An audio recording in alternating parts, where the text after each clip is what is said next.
ఇంటి వద్దకే పింఛన్ పంపిణీ కార్యక్రమాన్ని అడ్డుకొని చంద్రబాబు నాయుడు వృద్ధుల ఉసురు పోసుకుంటున్నాడని వైఎస్సార్ జిల్లా ప్రొద్దుటూరు ఎమ్మెల్యే రాచమల్లు శివప్రసాద్ రెడ్డి విరుచుకుపడ్డారు. మండు టెండలో పింఛన్ కోసం వృద్ధులు పడుతున్న ఇబ్బందులు చూసి బాధ కలిగిందన్నారు. వాలంటీర్ వ్యవస్థను చూసి చంద్రబాబు నాయుడు భయపడుతున్నారని ఎమ్మెల్యే రాచమల్లు శివప్రసాద్ రెడ్డి అన్నారు.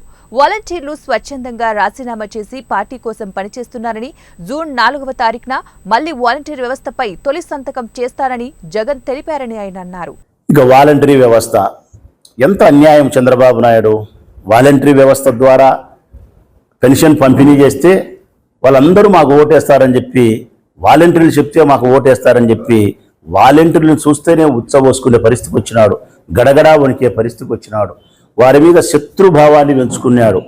నిజం, కేవలం 50 సంవత్సరాల అనుభవం కలిగిన వ్యక్తి 25 సంవత్సరాల వయసు కలిగిన వాలంటీర్ని చూసి వణికిపోతాంది రాజకీయం, చంద్రబాబు నాయుడు రాజకీయం.